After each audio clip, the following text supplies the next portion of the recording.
여러분, 안녕하십니까? 오늘은 정말 흥미진진한 이야기를 들려드리려고 합니다. 바로 캐나다가 한국 방산업체를 주목하고 있다는 소식인데요. 사실 이건 단순한 무기거래 이야기가 아닙니다. 미국 일변도였던 캐나다 국방 정책이 완전히 바뀔 수 있는 역사적 순간이죠. 한 명의 캐나다 여성 공무원이 우리나라를 직접 찾아와 조사하기 시작했는데 그 과정에서 벌어진 일들이 정말 놀랍습니다. 과연 캐나다는 어떤 선택을 하게 될까요? 미국의 압박과 한국의 매력 사이에서 벌어지는 치열한 줄다리기, 그리고 예상치 못한 반전까지. 끝까지 시청하시면 여러분도 깜짝 놀라실 겁니다. 그럼 시작하기 전에 구독과 좋아요, 알림 설정 부탁드리겠습니다. 2025년 2월 캐나다 오타와 국회의사당에서는 역사적인 발표가 이루어졌습니다. 마크 카니 총리가 단상에 올라 국방비 대폭 증액을 선언한 것이죠. 우리 캐나다는 더 이상 미국에만 의존할 수 없습니다. 국방비를 국내 총생산의 1.4%에서 2%로 끌어올리겠습니다. 총리의 목소리에는 강한 의지가 담겨 있었습니다. 이는 연간 약 200억 달러 규모의 추가 국방 예산을 의미하는 것이었죠. 발표 직후 캐나다 국방부는 비상이 걸렸습니다. 갑자기 늘어난 예산으로 무엇을 사야 할지, 어느 나라 업체와 거래해야 할지 결정해야 했거든요. 국방조달청 회의실에서는 연일 격론이 벌어졌습니다. 대부분의 고위 관료들은 기존처럼 미국이나 유럽 업체들과 거래하자고 주장했죠. 우리가 지난 수십 년간 함께해온 파트너들 아닙니까? 검증된 업체들과 거래하는 게 안전합니다. 바로 그때 에밀리 프레이저가 주목받기 시작했습니다. 36세의 젊은 국방조달청 평가관이었던 에밀리는 토론토 대학에서 국제관계학을 전공하고 캐나다 정부에서 12년간 근무한 베테랑이었습니다. 특히 그녀는 데이터 분석과 객관적 평가로 정평이 나 있었죠. 동료들 사이에서는 에밀리가 내놓은 보고서는 절대 틀리지 않는다는 평가를 받고 있었습니다. 국방부 장관은 에밀리를 불러 중대한 임무를 맡겼습니다. 에밀리, 우리에게 최적의 방산업체를 찾아주십시오. 편견 없이 오직 데이터로만 판단해주세요. 에밀리는 곧바로 조사에 착수했습니다. 미국의 로키드 마틴, 레이시온, 유럽의 에어버스, 탈레스 등 기존 방산업체들의 자료를 수집하기 시작했죠. 하지만 결과는 실망스러웠습니다. 가격은 터무니없이 비싸고 납기는 최소 3년에서 5년씩 걸렸거든요. 예를 들어 로키드 마틴의 F-35 전투기는 대당 8천만 달러가 넘었고 주문부터 인도까지 5년이 소요되었습니다. 더 큰 문제는 이들 업체들이 캐나다를 그저 고객 정도로만 여긴다는 점이었습니다. 기술 이전이나 현지 생산 같은 건 꿈도 꿀 수 없었죠. 특히 에밀리가 충격을 받은 건 미국 업체들의 거만한 태도였습니다. 한 미국 방산업체 관계자는 캐나다가 원하는 건 우리도 알고 있소. 하지만 우리 조건을 받아들이든지 아니면 다른 곳을 알아보든지 하시오라고 말했거든요. 이런 태도의 에밀리는 과연 이들이 진정한 파트너일까? 라는 의문을 품게 되었습니다. 캐나다의 주권과 자주성을 존중하지 않는 업체들과 장기적 관계를 맺는 게 과연 옳은 일일까 싶었죠. 바로 그때 뜻밖의 제안이 들어왔습니다. 오타와 주재 한국 국방무관 김대령이 국방부를 찾아온 것이죠. 캐나다가 국방력 강화를 추진한다고 들었습니다. 한국 방산업체들도 한번 검토해 보시는 게 어떨까요? 김대령의 제안에 처음엔 대부분이 시큰둥했습니다. 한국? 아직 방산 선진국이라고 하기엔 이르지 않나 싶었거든요.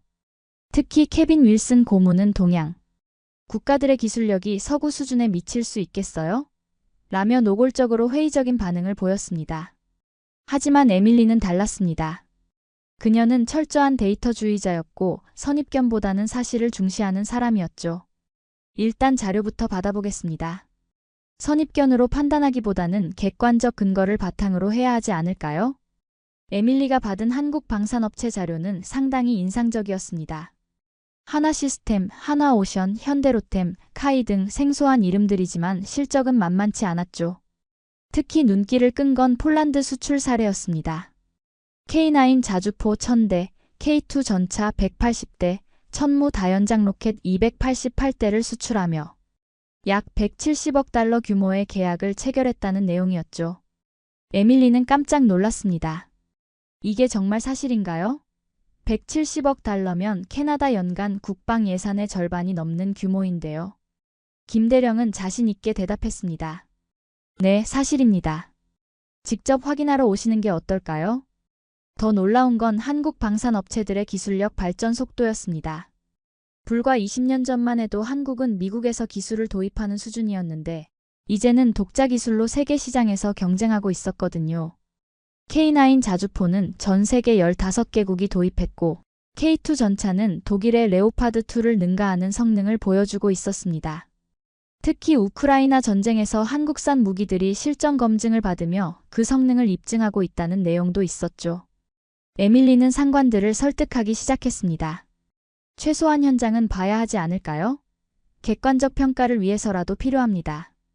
우리가 200억 달러를 쓰는데 며칠 출장비를 아껴서 뭘 하겠습니까? 국방부 내부에서는 의견이 갈렸습니다.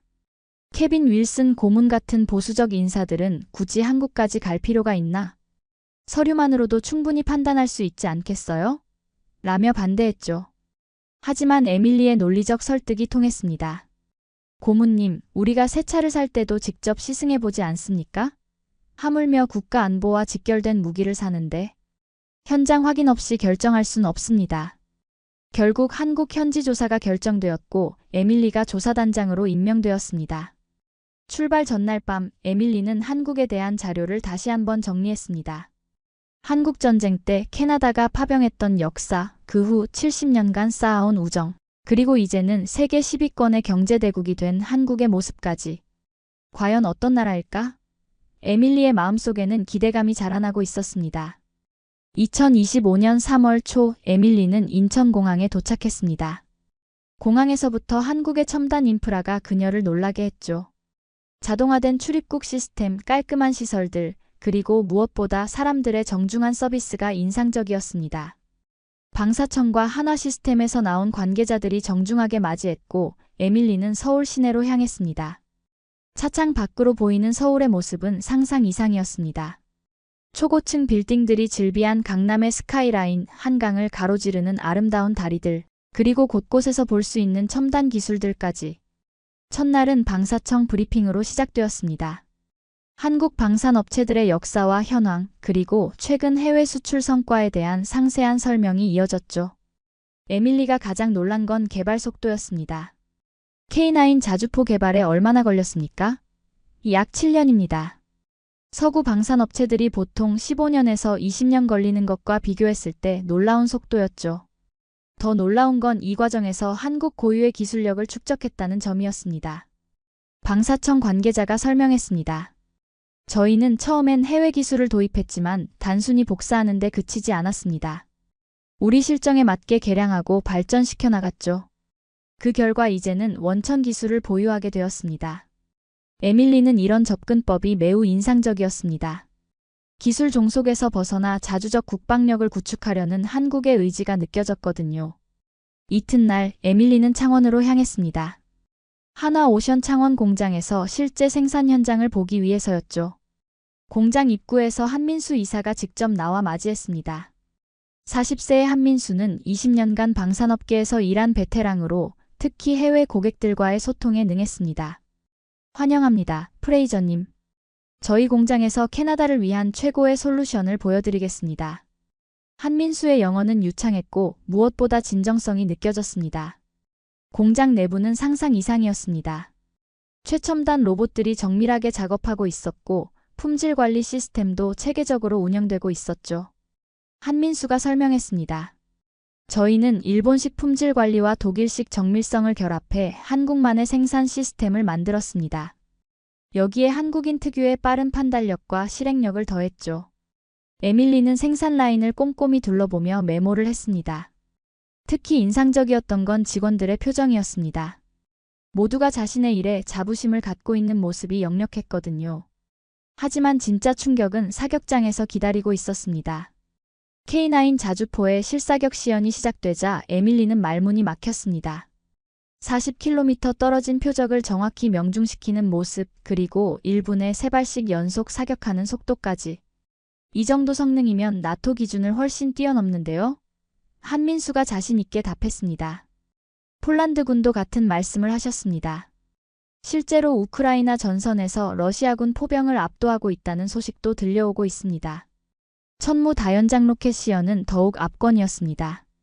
12발의 로켓이 동시에 발사되어 80km 떨어진 목표 지역을 완전히 제압하는 모습을 보고 에밀리는 감탄을 금치 못했습니다. 이런 화력이면 적의 포병 전력을 한 번에 무력화시킬 수 있겠네요. 한국 측 관계자가 덧붙였습니다. 정확도도 뛰어납니다. 민간인 피해를 최소화하면서도 군사 목표만 정확히 타격할 수 있죠.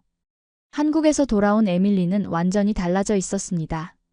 가져온 자료와 사진, 동영상들은 한국 방산업체들의 실력을 증명하는 확실한 증거였죠. 하지만 국방부 내부 반응은 예상과 달랐습니다. 케빈 윌슨 고문이 첫 번째로 반발했습니다. 에밀리, 한국 업체들이 아무리 좋다고 해도 검증이 부족하지 않나요?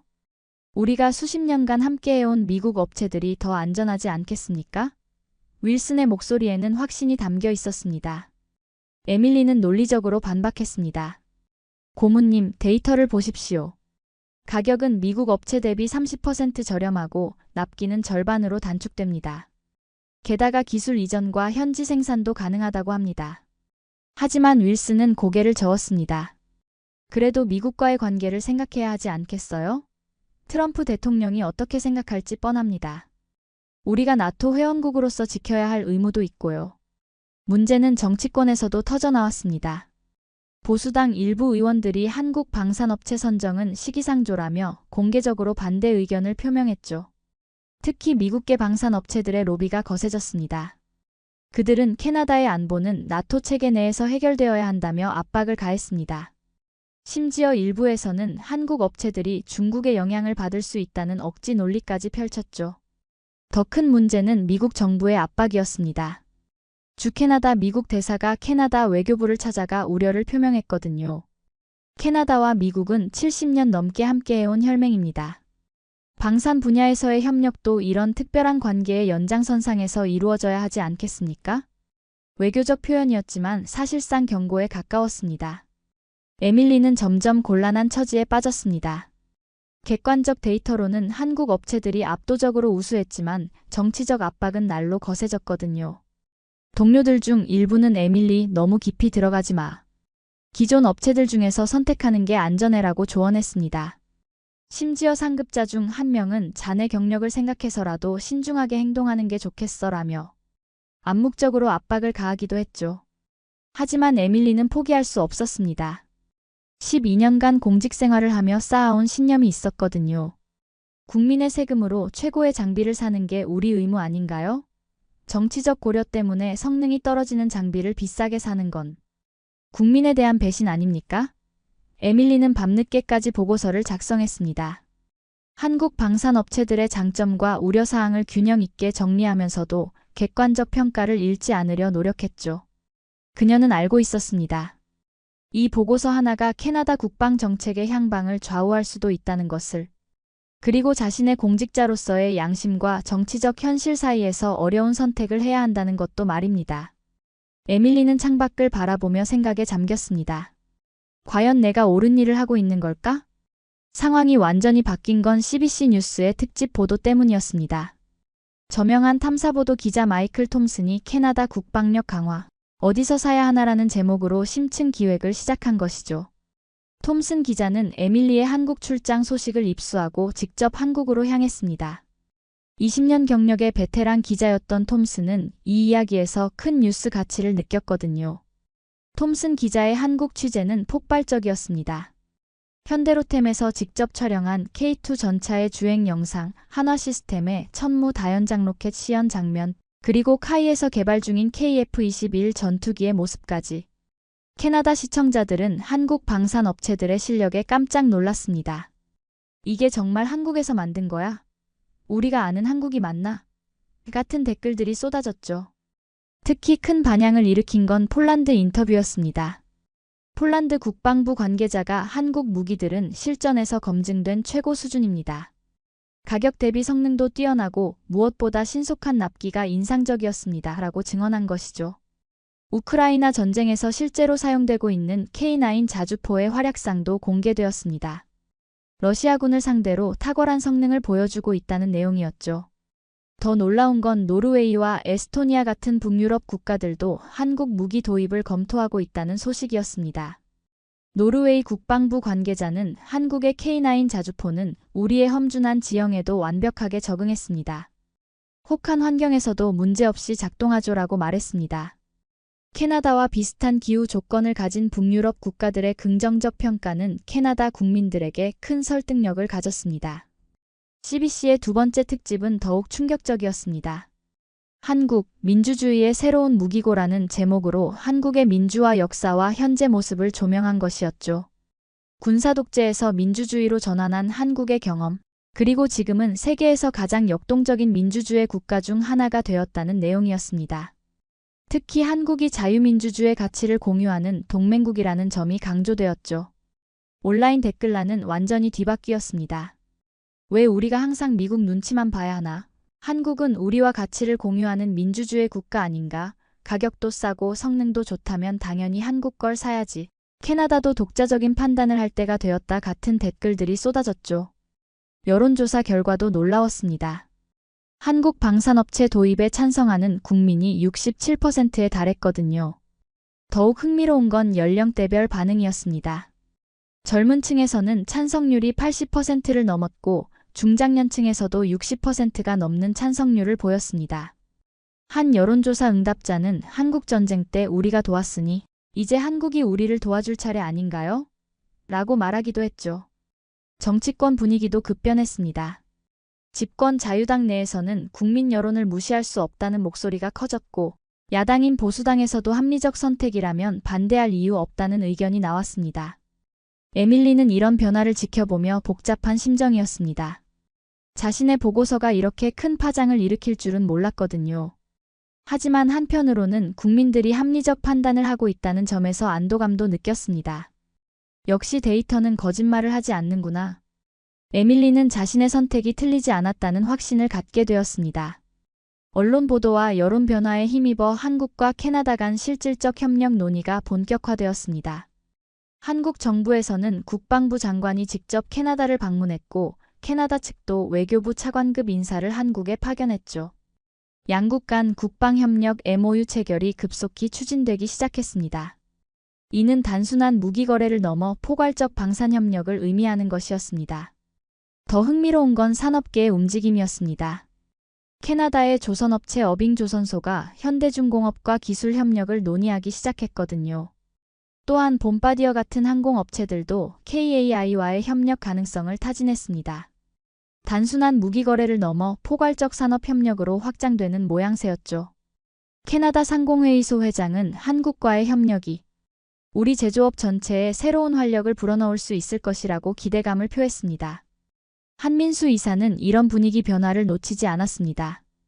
그는 다시 캐나다를 찾아가 구체적인 제안을 들고 갔죠. 한국의 방산업체들은 단순히 완제품만 파는 게 아닙니다.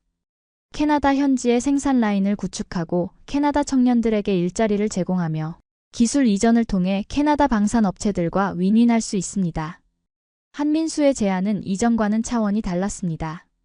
단순한 판매가 아니라 진정한 파트너십을 제안한 것이었죠. 구체적인 패키지는 상당히 매력적이었습니다. K9 자주포의 경우 첫 50대는 한국에서 완제품으로 수입하되 나머지 150대는 캐나다 현지에서 조립 생산한다는 계획이었죠. 이를 위해 온타리오주에 새로운 공장을 건설하고 약 2,000명의 현지 고용을 창출한다는 내용이었습니다. 더 나아가 5년 후에는 완전한 현지 생산 체계를 구축해 캐나다가 독자적으로 생산할 수 있도록 하겠다는 제안까지 있었죠. 온타리오주 경제개발부 장관은 이 제안에 큰 관심을 보였습니다. 2,000명의 일자리 창출은 우리 지역 경제에 큰 도움이 될 것입니다. 특히 첨단 제조업 분야의 일자리라는 점에서 더욱 의미가 크죠. 실제로 캐나다는 최근 제조업 일자리 감소로 고민이 많았는데 한국과의 협력이 이를 해결할 수 있는 좋은 기회로 여겨졌습니다. 기술 이전 부분도 파격적이었습니다. 한화시스템은 캐나다 현지에 연구개발센터를 설립하고 캐나다 엔지니어들을 한국으로 초청해 6개월간 기술 연수를 받게 하겠다고 제안했죠. 또한 캐나다 대학들과의 공동 연구 프로그램도 추진하겠다고 했습니다. 맥길 대학교 공학과 교수는 이런 기회는 우리 학생들에게 최첨단 기술을 배울 수 있는 소중한 경험이 될 것이라고 환영했습니다. 하지만 이런 움직임에 미국 측이 강하게 반발했습니다. 주 캐나다 미국 대사가 캐나다 외교부를 찾아가 우려를 표명했죠. 캐나다와 미국은 나토 동맹국으로서 방산 분야에서도 긴밀히 협력해왔습니다. 한국과의 협력이 기존 동맹 관계에 미칠 영향을 신중히 고려해야 합니다. 외교적 표현이었지만 사실상 경고에 가까웠습니다. 미국 방산 업체들의 로비도 더욱 거세졌습니다. 그들은 한국 업체들의 기술은 아직 검증되지 않았고 장기적 신뢰도에 문제가 있을 수 있다며 네거티브 캠페인을 벌였죠. 심지어 일부에서는 중국의 영향력이 한국 방산업체에 미칠 위험성까지 거론하며 억지 논리를 펼쳤습니다. 록히드 마틴의 한 임원은 캐나다가 검증되지 않은 무기 시스템을 도입할 경우 나토 전체의 상호운용성에 문제가 생길 수 있다고 주장하기도 했죠. 하지만 상황은 이미 한국 쪽으로 기울고 있었습니다. 캐나다 언론들이 미국의 압박을 주권 침해로 규정하며 비판적으로 보도하기 시작했거든요. 토론토 스타 신문은 사설에서 캐나다는 독립국가다. 우리의 국방정책을 미국이 좌지우지할 수는 없다고 강하게 비판했습니다. 에밀리는 이런 상황을 지켜보며 씁쓸했습니다. 순수한 기술적 판단이 정치적 이해관계에 휘둘리는 모습이 안타까웠거든요. 하지만 한편으로는 캐나다 국민들이 합리적 판단을 하고 있다는 점에서 희망을 느꼈습니다. 마침내 캐나다 국방부 최종평가위원회가 소집되었습니다. 국방부 장관을 비롯해 각 부서 고위 관료들, 그리고 외부 전문가들까지 총 15명으로 구성된 위원회였죠. 에밀리는 수석 보고관으로 참석해 지난 6개월간의 조사 결과를 발표해야 했습니다. 회의실 분위기는 무겁고 긴장감이 돌았습니다. 모든 참석자들이 이 결정이 캐나다 국방 정책의 향방을 좌우할 중대한 순간임을 알고 있었거든요. 평가위원회 전날 밤 에밀리는 한민수와 마지막 비공식 면담을 가졌습니다. 호텔 로비에서 만난 두 사람은 진솔한 대화를 나눴죠. 한민수가 말했습니다. 프레이저님, 저희는 단순히 무기를 팔려는 게 아닙니다. 진정한 파트너십을 원합니다. 캐나다와 한국이 함께 성장할 수 있는 관계 말입니다. 70년 전 캐나다가 한국을 도와준 것처럼 이제는 한국이 캐나다를 도울 차례라고 생각합니다. 에밀리도 속마음을 털어놨습니다. 솔직히 처음엔 회의적이었어요. 하지만 직접 보고 나니 생각이 완전히 바뀌었습니다. 한국의 기술력과 성실함, 그리고 무엇보다 파트너를 대하는 진정성이 느껴졌거든요. 미국 업체들이 보여준 거만함과는 정반대였죠. 한민수는 고개를 끄덕였습니다. 그 마음이 전해진다면 저희로서는 더 바랄 게 없습니다. 한국과 캐나다가 진정한 친구가 되기를 바랍니다. 평가위원회 당일 회의실 분위기는 팽팽했습니다. 찬성파와 반대파가 명확히 갈라져 있었거든요. 케빈 윌슨을 중심으로 한 보수파는 여전히 미국과의 관계를 우선시했고 젊은 관료들을 중심으로 한 혁신파는 한국과의 협력을 지지했습니다.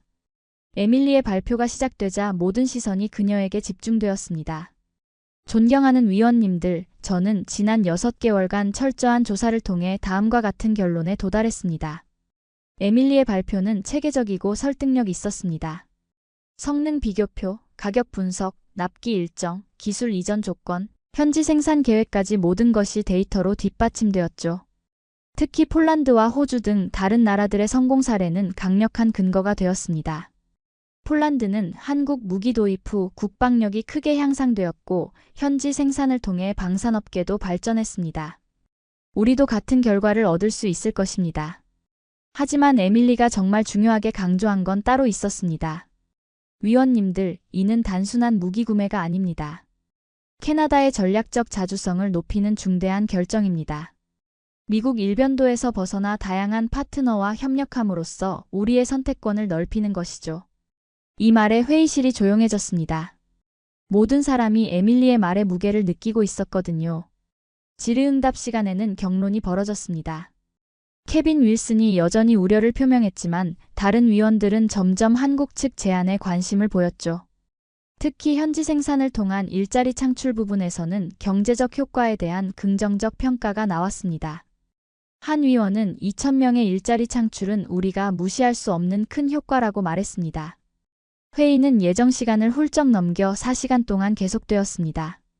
마지막에 국방부 장관이 정리 발언을 했습니다. 오늘 논의된 내용들을 종합해보면 한국과의 협력이 우리에게 많은 이익을 가져다 줄 것으로 보입니다. 하지만 최종 결정은 총리가 내리실 것입니다. 에밀리는 자신이 할 수 있는 모든 것을 다했다는 안도감과 함께 이제 정말 중요한 순간이 다가오고 있다는 긴장감을 동시에 느꼈습니다. 평가위원회 마지막 날, 캐나다 총리가 직접 브리핑을 받기 위해 국방부를 찾았습니다. 마크 카니 총리의 등장으로 회의실 분위기는 더욱 긴장감이 돌았죠. 총리는 조용히 자리에 앉아 에밀리의 최종 보고를 들었습니다. 그의 표정은 진지했고 가끔씩 고개를 끄덕이며 메모를 하는 모습이 보였습니다.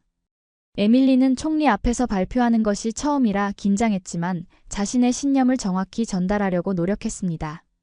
에밀리는 지난 몇 달간의 모든 경험을 담아 마지막 발표를 했습니다. 총리님, 그리고 위원님들, 저는 캐나다 국민의 세금 한 푼이라도 헛되이 쓰이지 않도록 최선을 다해 조사했습니다. 그 결과 한국 방산업체들이 우리가 원하는 모든 조건을 충족한다는 확신을 갖게 되었습니다. 성능, 가격, 납기, 기술 이전, 현지 생산 등 모든 면에서 기존 업체들을 뛰어넘는 조건을 제시하고 있습니다. 하지만 에밀리는 우려사항도 솔직히 언급했습니다. 물론 새로운 파트너와의 협력에는 리스크가 따릅니다. 하지만 기존 방식을 고수하는 것 역시 리스크입니다. 높은 가격, 긴 납기, 그리고 기술 종속성 말입니다. 더 중요한 건 캐나다의 전략적 자주성입니다. 우리가 한 나라에만 의존하는 것은 위험한 일이죠. 회의실이 조용해졌습니다. 모든 사람이 총리의 반응을 기다리고 있었거든요. 총리는 천천히 고개를 들어 에밀리를 보았습니다. 프레이저 평가관, 개인적으로는 어떻게 생각합니까? 에밀리는 잠시 망설였지만 곧 확신에 찬 목소리로 답했습니다. 총리님, 저는 한국과의 협력을 강력히 추천합니다. 이는 단순한 무기 구매가 아니라 캐나다의 전략적 자주성을 높이는 길입니다. 70년 전 우리가 한국을 도왔듯이 이제는 한국이 우리를 도울 차례라고 생각합니다. 회의실 안 긴장감이 절정에 달했습니다. 찬성파와 반대파의 시선이 교차했고 한민수를 비롯한 한국 측 관계자들도 숨을 죽이고 있었죠. 총리는 잠시 생각에 잠긴 채 창밖을 바라보았습니다. 오타와 강이 유유히 흐르는 모습이 보였습니다. 그 순간 총리의 마음속에는 복잡한 생각들이 교차하고 있었습니다. 국익과 동맹관계, 국민 여론과 정치적 현실 사이에서 균형을 잡아야 했거든요. 바로 그때 총리의 휴대폰이 울렸습니다. 미국 대통령의 전화였죠. 회의실의 모든 사람이 그 순간을 목격했습니다. 총리는 전화를 받으며 회의실을 나갔고 15분 후 다시 돌아왔습니다. 총리의 표정을 읽기는 어려웠습니다. 회의실 안 모든 사람이 숨을 죽이고 총리의 입을 바라보았습니다. 총리는 천천히 입을 열었습니다. 여러분, 이 결정은... 하지만 그 순간 갑자기 총리의 보좌관이 급하게 들어와 귓속말을 했습니다. 우크라이나에서 새로운 전황 변화가 있다는 소식이었죠. 러시아가 새로운 공세를 시작했고 한국산 무기들이 결정적 역할을 하고 있다는 내용이었습니다. 총리는 잠시 놀란 표정을 지었습니다. 에밀리의 보고서가 테이블 위에 놓여 있었고 캐나다 국방 정책의 미래가 바로 이 순간에 결정될 참이었습니다. 총리는 다시 한번 깊은 생각에 잠겼습니다. 회의실 안 침묵이 길어졌고 모든 사람의 심장 박동 소리가 들릴 것만 같았습니다. 과연 캐나다는 어떤 선택을 하게 될까요? 미국과의 오랜 동맹 관계를 유지할 것인가? 아니면 새로운 파트너와 함께 미래를 열어갈 것인가? 이 역사적 순간의 결과는 아직 아무도 알 수 없었습니다. 마드리드 최고 귀족 가문이 외동딸이 한국 편의점 총각과 결혼한다고 했을 때 모든 사람들이 비웃었습니다. 도대체 무슨 일이 일어난 거야? 명문가의 체면은 물론 수백 년 이어온 가문이 전통을 무너뜨리는 일이었죠. 스페인 상류층 친구들은 에스텔라가 완전히 미쳤다며 뒤에서 수군거렸습니다.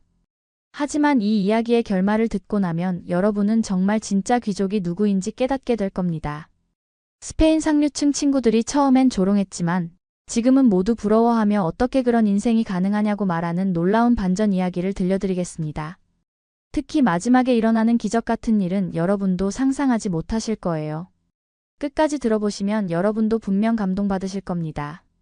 그럼 시작하기 전에 구독과 좋아요, 알림 설정도 부탁드릴게요. 에스텔라는 마드리드 외곽의 자리한 고성에서 태어나 자랐습니다. 16세기부터 이어진 귀족 가문이 외동딸로서 말이죠. 이 집은 그냥 집이 아니었어요. 미술관 같은 거실에는 피카소의 진품이 걸려 있고 다빈치 스케치도 복도에 전시되어 있었습니다. 식당 테이블은 50명이 앉을 수 있는 크기였고 천장은 15세기 프레스코화로 장식되어 있었죠. 정원만 해도 축구장 2개 크기였어요. 어머니 이사벨라는 유럽 전역의 미술품을 수집하는 유명한 컬렉터였습니다. 파리 소더비 경매에서 수십억 원짜리 작품을 사는 일이 일상이었죠. 아버지 호세마리아는 스페인 외교관 출신으로 프랑스, 영국, 독일 대사를 역임한 분이었어요. 집에는 각국 정상들과 찍은 사진들이 벽면을 가득 채우고 있었습니다. 에스텔라의 하루는 철저히 계획되어 있었어요. 새벽 6시에 일어나 프라이빗 헬스장에서 운동, 아침 7시엔 프랑스어 과외, 오전 10시엔 독일어 레슨, 오후 2시엔 발레 수업, 저녁 6시엔 피아노 연주, 밤 8시엔 승마 레슨까지. 주말에는 사교 파티에 참석해서 다른 귀족 가문 자녀들과 예의를 갖춘 대화를 나누어야 했습니다. 에스텔라, 우리 가문의 명예를 잊지 마라. 내 행동 하나하나가 500년 역사를 좌우한다. 웃을 때도 품위 있게, 걸을 때도 우아하게, 말할 때도 신중하게 해야 한다. 아버지의 말씀이었죠. 에스텔라는 어릴 때부터 귀족다운 행동이 무엇인지 교육받았어요. 큰 소리로 웃으면 안 되고, 감정을 드러내면 안 되고, 평민들과 친하게 지내면 안 된다는 규칙들이 있었습니다. 하지만 에스텔라는 답답했습니다. 친구들과 자유롭게 놀고 싶고 평범한 음식도 먹어보고 싶었거든요. 학교 친구들이 맥도날드에서 햄버거를 먹는 이야기를 들으면 부러웠어요. 에스텔라는 평생 미슐랭 스타 셰프가 만든 음식만 먹어봤거든요. 스페인 전통 음식인 빠에야나 타파스 대신 프랑스 요리, 플라멩고 대신 발레를 배워야 했으니까요. 감정 표현조차 자유롭지 못했어요. 귀족은 함부로 웃거나 울면 안 된다. 항상 품위를 유지해야 한다는 게 가문의 철칙이었습니다. 어릴 때 강아지가 죽었을 때도 울면 안 된다고 혼났던 기억이 있어요. 20세가 된 에스텔라는 마드리드 대학에서 국제관계학을 전공하고 있었습니다. 성적은 항상 최상위였지만 정작 하고 싶은 공부는 따로 있었죠. 바로 다른 나라 문화를 배우는 것이었어요. 특히 동양 문화에 대한 호기심이 많았습니다. 아버지는 동양은 우리와 격이 다르다며 관심 갖는 것조차 반대했지만요. 어느 날 도서관에서 혼자 공부하던 에스텔라의 눈에 한 동양 여학생이 들어왔습니다. 그 학생은 한국에서 온 교환학생 다은이었어요. 다은이는 에스텔라와 완전히 달랐습니다. 자유롭고 밝은 성격에 감정 표현도 자연스러웠거든요. 다은이와의 첫 만남은 정말 우연이었습니다. 에스텔라가 도서관에서 국제관계학 논문을 쓰고 있는데 다은이가 옆자리에 앉으면서 시작되었어요. 안녕, 나는 다은이야. 한국에서 왔어. 너는 스페인 사람이지? 다은이의 밝은 미소와 자연스러운 인사에 에스텔라는 놀랐습니다. 지금까지 만난 사람들은 모두 에스텔라의 가문을 알고 조심스럽게 대했거든요. 하지만 다은이는 그냥 평범한 친구처럼 다가왔어요. 네, 맞아요. 저는 에스텔라예요. 우와, 이름도 예쁘다. 에스텔라, 나랑 친구할래? 이렇게 자연스럽게 친구가 되자고 하는 사람은 처음이었어요. 에스텔라는 마음이 열렸습니다. 다은이와 친해지면서 에스텔라는 완전히 새로운 세계를 발견했어요. 다은이가 기숙사에서 보여준 것은 한국 드라마 도깨비였습니다. 에스텔라, 이거 진짜 재밌어. 한 번만 봐봐. 한국 드라마는 정말 감동적이야. 처음엔 별 기대 없이 봤는데 에스텔라는 완전히 빠져버렸어요. 주인공들이 자유롭게 감정을 표현하고 가족끼리 둘러앉아 따뜻한 밥을 먹는 모습이 너무 부러웠거든요. 특히 김은숙 작가의 로맨틱한 대사들이 에스텔라의 마음을 움직였습니다. 우와, 저들은 어떻게 저렇게 자연스럽게 웃고 울 수 있지? 우리 집에서는 상상도 할 수 없는 일이야. 에스텔라는 매일 밤 다은이 방에서 한국 드라마를 봤어요. 사랑의 불시착, 태양의 후예, 별에서 온 그대, 김비서가 왜 그럴까, 호텔 델루나까지. 볼 때마다 한국 문화의 따뜻함에 감동했습니다. 특히 사랑의 불시착에서 윤세리가 리정혁의 집에서 가족들과 함께 밥을 먹는 장면에서는 눈물을 흘렸죠. 다은아, 한국 사람들은 정말 저렇게 따뜻하게 지내는 거야? 응. 우리 가족도 저래. 엄마가 맛있는 거 해주시면 다 같이 둘러앉아서 떠들면서 먹어. 서로 반찬도 챙겨주고 아빠는 재미없는 아재 개그도 하시고. 너무 재밌어. 다은이의 이야기를 들으며 에스텔라는 한국에 대한 동경이 더욱 커졌어요. 에스텔라 집에서는 식사 시간에도 예의와 격식을 지켜야 했거든요. 대화도 필요한 것만 목소리도 작게, 포크와 나이프 사용법도 완벽해야 했습니다. 가족끼리도 서로 챙겨주기보다는 각자의 할 일에만 집중했어요. 그래서 몰래 한국어 공부를 시작했습니다. 유튜브로 한국어 강의를 들으면서요. 다은이도 기꺼이 도와줬어요. 안녕하세요. 감사합니다. 사랑해요. 맛있어요. 매일 밤 거울 앞에서 한국어 발음을 연습했습니다. 다은이가 가르쳐준 한국 음식 이름도 외웠죠. 김치, 불고기, 비빔밥, 떡볶이, 치킨, 라면. 그리고 BTS 노래 가사도 따라 불렀어요. 에스텔라, 너 진짜 한국어 잘한다. 발음도 좋고. 한국에 한번 와봐야겠어. 다은이의 칭찬에 에스텔라는 용기를 얻었습니다. 그래서 큰 결심을 했어요. 서울대학교 교환학생 프로그램에 지원하기로 한 거였습니다. 2019년 3월 에스텔라는 드디어 서울에 도착했습니다. 인천공항에서 내린 순간의 감동은 말로 표현할 수 없었어요. 한국 드라마에서 봤던 그곳에 정말 와 있다는 게 믿어지지 않았거든요.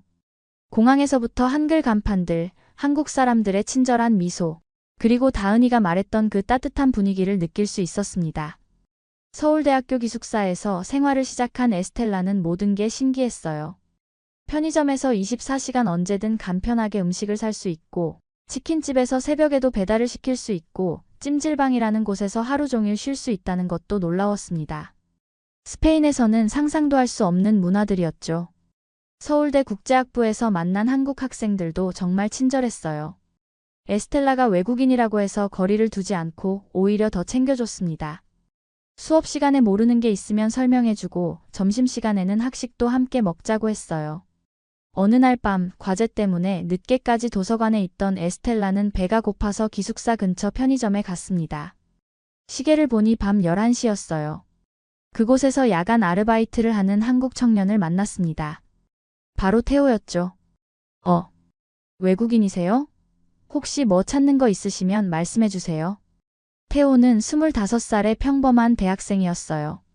경영학과 4학년으로 학비와 생활비를 벌기 위해 편의점에서 야간 아르바이트를 하고 있었습니다. 키는 175cm 정도로 크지 않았지만 따뜻한 미소와 친근한 인상을 가진 청년이었어요. 무엇보다 눈빛이 정말 착했습니다. 저는 스페인에서 온 교환학생이에요. 라면 하나 주세요. 에스텔라의 서툰 한국어의 태호는 친절하게 도와줬어요. 어떤 라면이 맛있는지 설명해주고 라면을 끓여주면서 김밥도 하나 더 주었습니다. 처음 한국 오셨죠? 라면은 이렇게 끓이면 더 맛있어요. 그리고 이거 김밥인데 서비스예요. 한국 생활 적응하느라 힘들면 언제든 오세요. 제가 도와드릴게요. 태호의 말에는 진심이 담겨 있었어요. 계산적이지 않은 순수한 친절이었습니다. 에스텔라는 그동안 만났던 사람들과는 완전히 다른 느낌을 받았어요. 그날 밤 에스텔라는 태호의 따뜻함에 깊은 인상을 받았습니다. 귀족 가문에서 자란 에스텔라에게는 대가를 바라지 않는 순수한 친절을 받아본 게 거의 처음이었거든요. 스페인에서 만났던 사람들은 모두 에스텔라의 가문이나 재산을 의식했는데 태호는 그런 것들과 상관없이 그냥 한 사람의 인간으로 대해줬어요. 일주일 후 에스텔라는 감기에 걸렸습니다. 한국의 봄 날씨에 적응하지 못해서였죠. 혼자 기숙사에서 앓고 있는데 누군가 문을 두드렸어요. 에스텔라 씨, 괜찮으세요? 편의점에서 며칠 안 보여서 걱정됐는데. 문을 열어보니 태호였습니다. 손에는 따뜻한 죽 한 그릇과 감기약, 그리고 비타민 음료를 들고 있었죠. 태호와 에스텔라의 만남은 점점 잦아졌습니다. 태호는 에스텔라에게 진짜 한국 문화를 보여줬어요. 명동이나 강남 같은 관광지가 아니라 정말 한국 사람들이 즐기는 일상적인 곳들을 말이죠. 에스텔라, 오늘은 포장마차에서 떡볶이 먹어볼래? 그리고 한강에서 치킨도 시켜 먹고. 포장마차요? 그게 뭐예요? 길거리에 있는 작은 음식점이야. 비싸지도 않고 정말 맛있어. 한국 사람들이 진짜 좋아하는 곳이지. 처음 포장마차에 갔을 때 에스텔라는 놀랐어요. 좁은 공간에 사람들이 옹기종기 모여 앉아서 떡볶이, 순대, 튀김을 먹으며 이야기하고 있었거든요. 스페인의 고급 레스토랑과는 완전히 다른 분위기였죠. 이게 진짜 한국 사람들이 즐기는 거야. 어때? 너무 좋아요. 이런 게 진짜 행복이구나. 우리 집에서는 상상도 할 수 없는 일이에요. 에스텔라는 테오와 함께 있으면 자연스럽게 웃고 울 수 있었어요. 가문의 체면이나 격식 따위는 잊고 진짜 자신이 될 수 있었습니다. 테오 앞에서는 큰 소리로 웃어도 되고 떡볶이 먹으면서 맵다, 맵다 소리쳐도 괜찮았어요. 테오도 에스텔라에게 점점 빠져들었습니다. 처음엔 예쁜 외국인 누나 정도로 생각했는데 시간이 지날수록 에스텔라의 진실한 마음을 알게 됐거든요. 테오야, 나는 스페인에서 진짜 친구가 없었어. 모든 사람이 우리 가문의 재산이나 지위를 보고 접근했거든. 대학교 친구들도 마찬가지였어. 그런데 너는 달라. 너는 내가 누군지도 모르면서 그냥 친절하게 대해줬잖아. 에스텔라, 나도 마찬가지야. 너는 내가 편의점 알바생이라고 무시하지 않잖아. 대학생들 중에는 알바생 보고 함부로 대하는 사람들도 있거든. 그런데 너는 항상 고맙다고 하고 존댓말도 써주고. 진짜 나를 인간으로 봐주는 사람은 너가 처음이야. 두 사람은 서로에게 특별한 존재가 되었습니다. 테오는 아르바이트로 번 돈을 모아서 에스텔라에게 한복을 선물했어요. 저렴한 한복이었지만 정성이 가득 담겨 있었죠. 에스텔라, 이거 입고 경복궁에서 사진 찍자. 한국 추억 만들어야지. 에스텔라는 한복을 입고 너무 기뻐했어요. 처음 입어보는 한국 전통 의상이 이렇게 아름다울 줄 몰랐거든요. 테오야, 정말 고마워. 이런 선물 받아본 게 언제인지 모르겠어. 에스텔라도 테오에게 스페인 전통 은목걸이를 선물했습니다. 비싸지는 않았지만 에스텔라가 어릴 때부터 아껴두던 소중한 것이었어요. 하지만 행복한 시간은 길지 않았습니다. 1년 교환학생 기간이 끝나가고 있었거든요. 아버지 호세마리아는 매주 전화해서 귀국 날짜를 물어봤어요. 에스텔라, 언제 돌아올 거냐? 네가 없는 동안 LVMH에서 인턴 자리를 마련해놨다. 더 이상 늦으면 안 된다. 아버지, 조금만 더 있으면 안 될까요? 안 된다. 당장 돌아와라. 네가 거기서 뭘 배우겠다는 거냐? 에스텔라는 아버지의 압박에 못 이겨 귀국을 결정해야 했습니다. 테오에게 이 사실을 말하는 게 너무 어려웠어요. 테오야.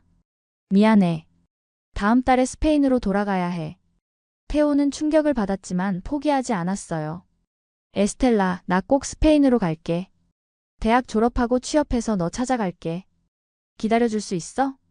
인천공항에서 헤어지던 날 두 사람은 많은 눈물을 흘렸습니다. 스페인으로 돌아온 에스텔라는 아버지가 마련해준 LVMH 계열 명품 회사에서 인턴으로 일하기 시작했습니다. 루이비통 본사와 연결된 마드리드 지사였죠. 겉으로는 완벽한 삶이었어요. 명문 대학 졸업, 세계 최고 명품 회사 취직, 귀족 가문이 상속녀. 모든 것이 갖춰져 있었지만 마음은 텅 비어 있었습니다. 매일 밤 테오에게 영상통화를 했어요. 시차 때문에 스페인 새벽 2시, 한국 오전 10시에 통화했죠. 테오는 졸업 논문을 쓰면서도 에스텔라와의 약속을 지키려고 노력하고 있었어요. 테오야, 오늘 하루 어땠어? 에스텔라, 나 오늘 스페인어 공부했어. 티 아모, 미바이더 맞지? 그리고 토익도 900점 넘었어. 테오는 에스텔라를 만나기 위해 정말 많은 노력을 하고 있었어요. 스페인어 학원에 등록해서 매일 2시간씩 공부하고 국제무역 관련 자격증도 땄습니다. 그뿐만 아니라 스페인 기업에 취업하기 위해 토익, 토스, 오피까지 준비했어요. 에스텔라, 나 진짜 갈게. 1년만 기다려줘. 꼭 취업해서 갈게. 에스텔라도 테오를 기다리며 희망을 잃지 않았어요. 회사에서 일하면서도 한국어 공부를 계속했고 한국 문화에 대해서도 더 많이 배웠습니다. 1년 후 테오에게서 믿을 수 없는 소식이 왔어요. 에스텔라, 나 바르셀로나에 있는 한 스페인 무역회사에 취업됐어. 다음 달에 스페인으로 가. 그 회사는 한국과 스페인 사이의 무역을 담당하는 중견기업이었어요. 테오의 스페인어 실력과 성실함을 높이 산 거였죠. 에스텔라는 너무 기뻐서 사무실에서 소리를 질렀습니다. 테오야, 정말이야? 정말로 오는 거야? 동료들이 모두 쳐다볼 정도였지만 신경 쓰지 않았어요. 테오가 바르셀로나에 도착한 날, 에스텔라는 새벽부터 공항에서 기다리고 있었습니다. 1년 2개월 만에 재회였죠. 에스텔라, 테오야. 두 사람은 공항에서 서로를 꼭 안고 눈물을 흘렸어요. 주변 사람들도 감동해서 박수를 치며 축하해줬습니다. 테오는 바르셀로나에서 정말 성실하게 일했어요. 스페인어 실력도 빠르게 늘었고 회사에서도 한국에서 온 성실한 직원으로 인정받았습니다. 무역 업무에서 뛰어난 성과를 보여줬고 1년 만에 팀장으로 승진하기도 했어요. 6개월 후 테오는 에스텔라에게 프러포즈했습니다. 바르셀로나 해변에서 일몰을 보며 무릎을 꿇고 말했죠. 에스텔라, 나랑 결혼해줘. 네가 있어야 내 인생이 완전해져. 너 없이는 아무 의미가 없어. 테오야. 네, 물론이죠. 하지만 진짜 어려움은 이제부터였습니다. 에스텔라의 부모님을 설득해야 했거든요. 에스텔라가 테오와 결혼한다고 발표했을 때 집안은 완전히 발칵 뒤집혔습니다. 아버지 호세마리아는 분노했고 어머니 이사벨라는 충격을 받아 며칠 동안 방에서 나오지 않았어요. 에스텔라, 정신 차려라. 우리 가문이 딸이 어떻게 동양인과, 그것도 편의점 알바생과 결혼할 수 있냐? 500년 가문의 전통이 무너진다. 아버지, 테오는 이제 편의점 알바생이 아니에요. 바르셀로나에서 성공한 무역회사 팀장이고 스페인어도 유창해요.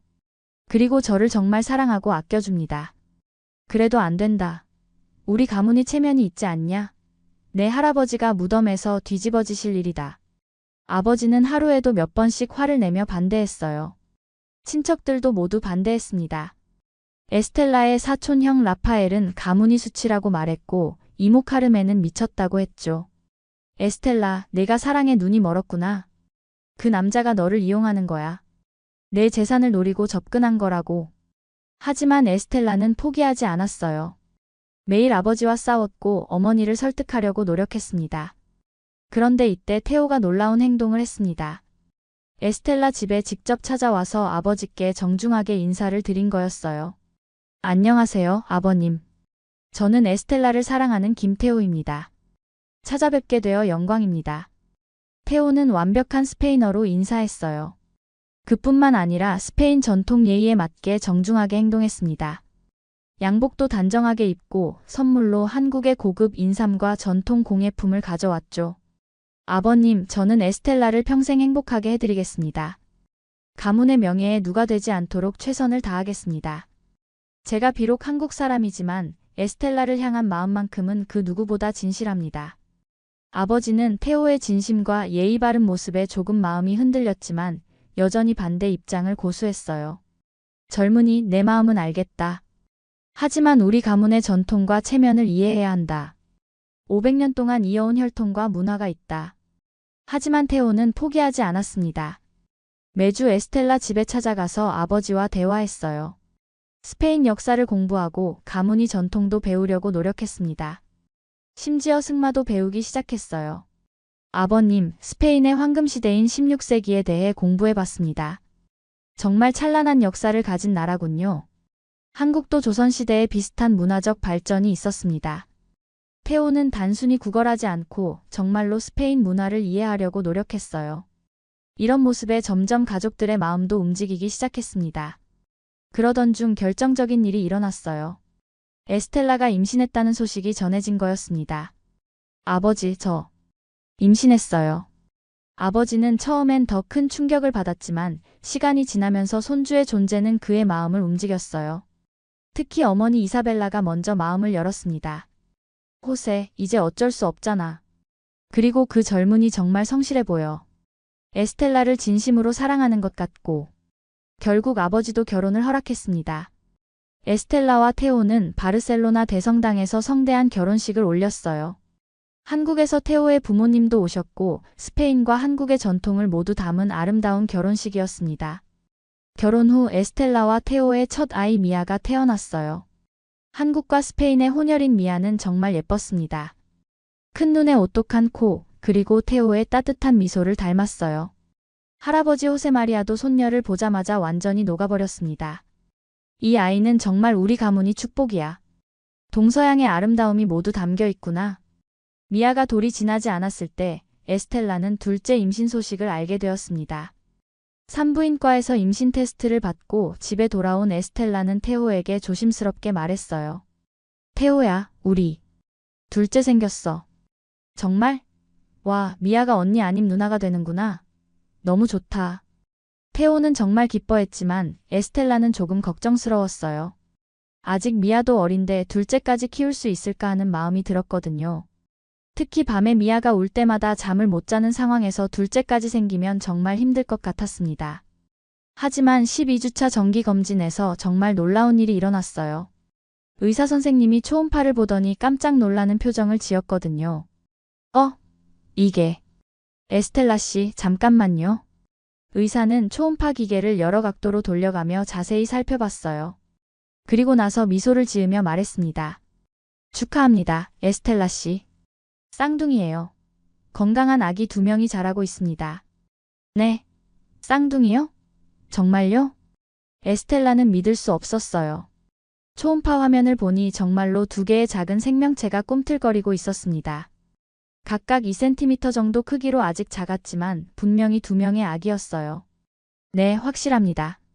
일란성 쌍둥이로 보이네요. 정말 축복받으셨어요. 집에 돌아와서 이 소식을 태호에게 전하자 태호는 완전히 기절할 뻔했어요. 뭐라고? 쌍둥이? 정말로? 응. 의사 선생님이 확실하다고 하셨어. 태호는 에스텔라를 2팔로 꼭 안으며 눈물을 흘렸습니다. 에스텔라, 우리가 2배로 축복받았네.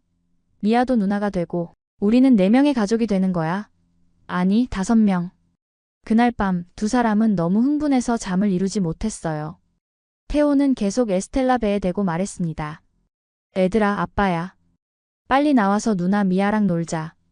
다음 날 에스텔라는 쌍둥이 초음파 사진을 SNS에 올렸어요. 사진과 함께 투 리털 미러컬즈 안더 웨이 해시태그 트윈즈 해시태그 블레스트라고 글을 남겼습니다. 반응은 정말 폭발적이었어요. 평소 에스텔라를 팔로우하던 친구들이 모두 댓글을 달았습니다. 특히 과거 에스텔라를 조롱하던 스페인 상류층 친구들의 반응이 놀라웠어요. 카르멘은 에스텔라, 정말 축하해. 쌍둥이라니. 너무 부럽다. 소피아는 어떻게 그렇게 행복한 인생이 가능해? 진짜 복받은 것 같아. 이사벨, 너 정말 동화 속 주인공 같아. 부러워 죽겠어. 심지어 에스텔라를 가장 심하게 비웃었던 라우라도 댓글을 달았어요. 라우라는 에스텔라, 솔직히 처음엔 네가 실수한다고 생각했어. 하지만 지금 보니까 너만 진짜 사랑을 찾은 것 같아. 축하해. 출산 예정일이 다가오면서 온 가족이 분주해졌습니다. 에스텔라의 부모님은 쌍둥이 손주를 위해 베이비용품을 잔뜩 사왔어요. 유모차 2대, 침대 2개, 옷가지들까지 모든 것을 2벌씩 준비했습니다. 태호의 부모님도 한국에서 스페인으로 오셨어요. 쌍둥이는 우리 가문에서 정말 처음이야. 500년 역사상 한 번도 없었던 일이라고. 정말 축복받은 일이구나. 에스텔라 할아버지도 기뻐하며 말씀하셨어요. 이제 태호를 완전히 가족으로 받아들인 모습이었죠. 태호, 이제 넌 우리 가문이 진짜 일원이야. 아니, 우리 가문에 새로운 활력을 불어넣어준 고마운 사람이야. 태호의 어머니도 스페인 생활에 잘 적응했어요.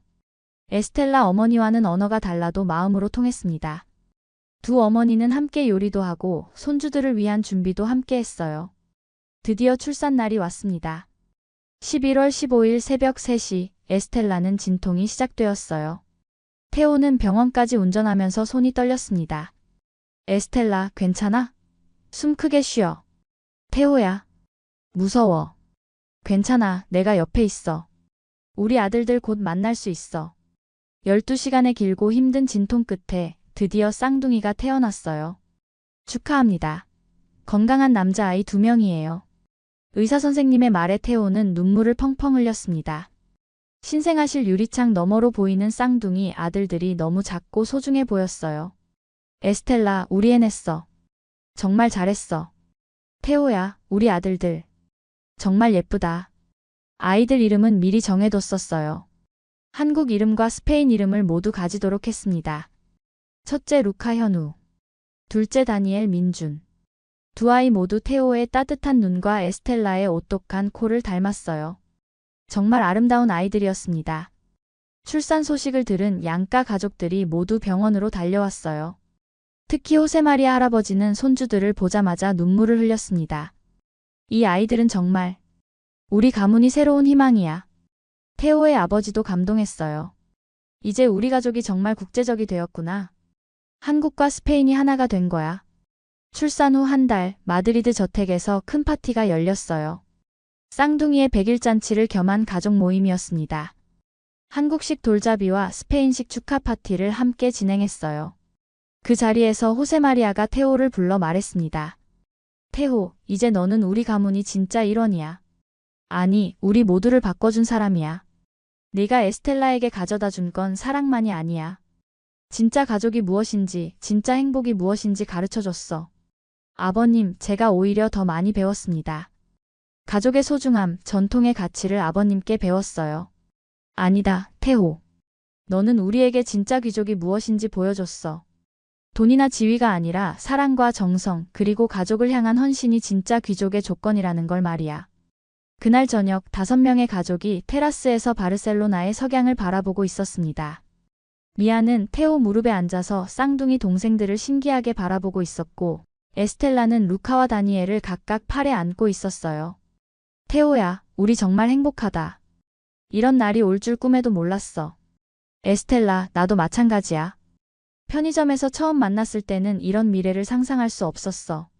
네가 내 인생을 완전히 바꿔놨어. 우리가 서로를 바꾼 것 같아. 나도 테오를 만나기 전까지는 진짜 행복이 뭔지 몰랐어. 에스텔라는 마지막으로 이렇게 말했습니다. 한국에서 시작된 사랑이 이제 나의 세계 전체가 되었습니다. 처음엔 모든 사람이 우리를 비웃었죠. 스페인 귀족 가문 딸이 한국 편의점 총각과 결혼하다니 미쳤다고 말했어요. 하지만 지금은 모두 부러워합니다. 진짜 귀족은 혈통이나 재산이 아니라 마음이 만드는 것 같아요.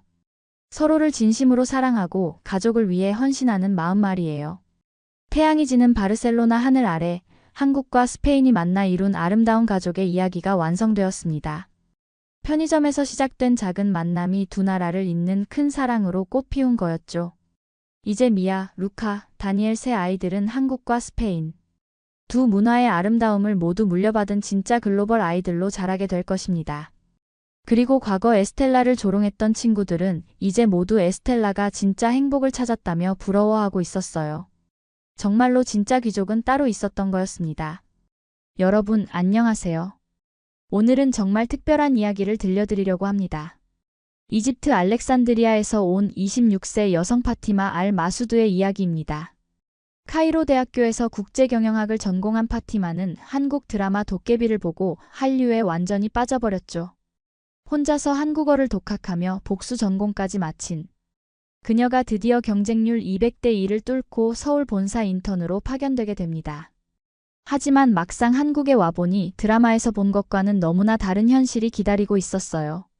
직장 문화의 벽, 언어의 장벽, 그리고 예상치 못한 감정의 소용돌이까지. 특히 첫 출근 날 만난 팀장이 자신이 드라마에서 그려왔던 이상형과 너무나 닮아 있어서 더욱 혼란스러웠습니다. 과연 파티마는 이 모든 어려움을 극복하고 한국에서 자신만의 자리를 찾을 수 있을까요?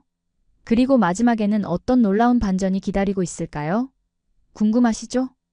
그럼 지금부터 파티마의 감동적인 한국 생활 적응기를 함께 들어보실까요?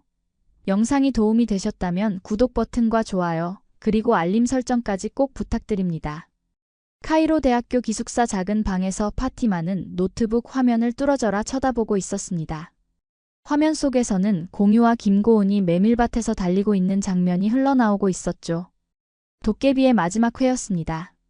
파티마의 눈가에는 어느새 눈물이 맺혀 있었어요. 이게 바로 한국이구나. 파티마는 중얼거렸습니다. 그동안 서구 문화에만 익숙했던 그녀에게 한국 드라마는 완전히 새로운 세계였어요. 감정 표현이 섬세하고 인간관계가 따뜻하며 무엇보다 배우들의 자연스러운 연기가 마음을 울렸습니다. 그날부터 파티마의 일상이 바뀌기 시작했어요. 매일 밤 한국 드라마를 보며 한국어 단어를 노트에 적어가기 시작했죠. 처음에는 자막에 의존했지만 점점 배우들의 대사가 귀에 들어오기 시작했습니다. 안녕하세요, 감사합니다, 죄송합니다 같은 기본적인 인사말부터 보고 싶다, 사랑해 같은 감정 표현까지 하나씩 익혀나갔어요. 친구들은 파티마의 변화를 신기하게 바라봤습니다. 평소 아랍어와 영어만 구사하던 그녀가 갑자기 동양 언어에 관심을 보이는 것이 의외였거든요. 파티마, 너 요즘 이상해. 왜 갑자기 한국에 그렇게 관심이 많아졌어? 룸메이트 아이샤가 물었습니다. 잘 모르겠어. 그냥 끌려. 한국 사람들의 정서가 우리와 비슷한 것 같아. 가족을 중시하고 어른을 공경하고 정이 많고. 파티마는 자신도 정확히 설명하기 어려운 감정을 표현하려 애썼습니다. 그렇게 1년이 흘렀어요. 파티마는 국제경영학과 수업을 들으면서도 틈틈이 한국어학과 복수 전공 과정을 밟기 시작했습니다. 한국어 문법이 아랍어와 완전히 달라서 처음에는 정말 어려웠어요. 특히 존댓말과 반말의 구분, 상황에 따른 어미 변화는 정말 복잡했죠. 하지만 파티마는 포기하지 않았습니다. 한국어학과 교수님께 적극적으로 질문했고 한국 유학생들과도 친해지려고 노력했어요. 카이로에 있는 한국문화원에도 자주 갔습니다. 그곳에서 한국 음식도 맛보고 한복도 입어보고 태권도도 배웠죠. 졸업이 다가오면서 파티마는 큰 결심을 하게 됩니다. 한국에서 실제로 살아보고 싶다는 생각이 간절해졌어요. 마침 자신이 인턴으로 일하고 있던 다국적 기업에서 서울 본사 파견 인턴을 모집한다는 공고가 나왔습니다. 경쟁률은 무려 200대 1이었어요. 전 세계에서 우수한 인재들이 지원했습니다. 파티마는 밤낮 없이 지원서를 준비했어요. 자기소개서에는 한국어를 독학한 이야기와 한국 문화에 대한 열정을 가득 담았습니다. 면접에서는 유창한 한국어로 자신의 포부를 밝혔죠. 한국은 저에게 단순한 외국이 아닙니다. 제2의 고향이 되고 싶은 곳이에요. 이집트와 한국을 잇는 가교 역할을 하고 싶습니다. 파티마의 진심이 담긴 말이었습니다. 몇 주 후 합격 통지서가 날아왔어요. 파티마는 기쁨을 감추지 못했습니다. 드디어 꿈에 그리던 한국에서 살 수 있게 된 거죠. 가족들은 처음에는 걱정했지만 파티마의 열정을 보고는 응원해주기로 했습니다. 출발 전날 밤 파티마는 그동안 봤던 한국 드라마들을 다시 한번 정리해봤어요. 도깨비, 태양의 후예, 겨울연가. 각각의 드라마가 그녀에게 한국어와 한국 문화를 가르쳐준 소중한 스승이었습니다. 내일이면 드라마 속에서만 보던 그 나라에 직접 발을 디디게 되는 거죠. 인천공항에 내린 파티마의 첫 느낌은 정말 깨끗하다였습니다. 공항 곳곳에 한글과 영어, 중국어, 일본어가 함께 적혀 있었고 사람들은 모두 바쁘게 움직이고 있었어요.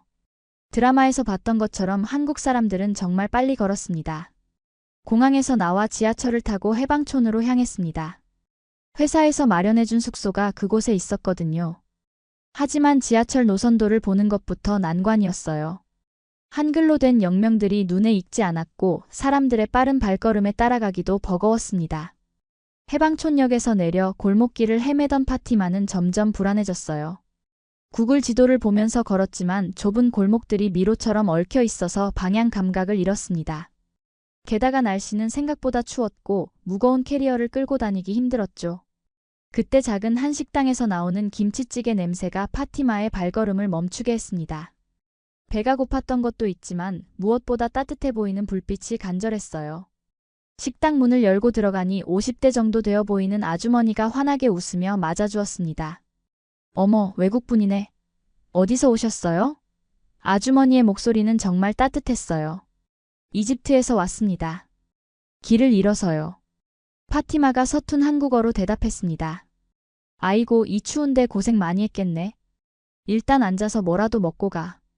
밥은 먹고 다녀야지. 아주머니는 파티마를 자리에 앉히고는 뜨끈한 김치찌개를 가져다 주었어요.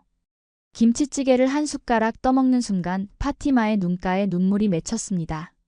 매콤하면서도 구수한 맛이 긴 여행으로 지친 몸과 마음을 달래주었거든요. 아주머니는 파티마가 우는 모습을 보고는 더욱 정성스럽게 챙겨주었습니다. 우리 딸 같은 나이네. 부모님이 얼마나 걱정하실까? 여기 주소 말해봐. 내가 길 알려줄게. 아주머니의 배려에 파티마는 깊은 감동을 받았어요. 이것이 바로 한국 사람들의 정이구나 싶었습니다. 아주머니의 도움으로 무사히 숙소를 찾을 수 있었어요. 작은 원룸이었지만 깨끗하고 따뜻했습니다. 파티마는 그날 밤 가족들에게 영상통화를 걸어 무사히 도착했다는 소식을 전했어요. 다음 날은 드디어 첫 출근 날이었습니다.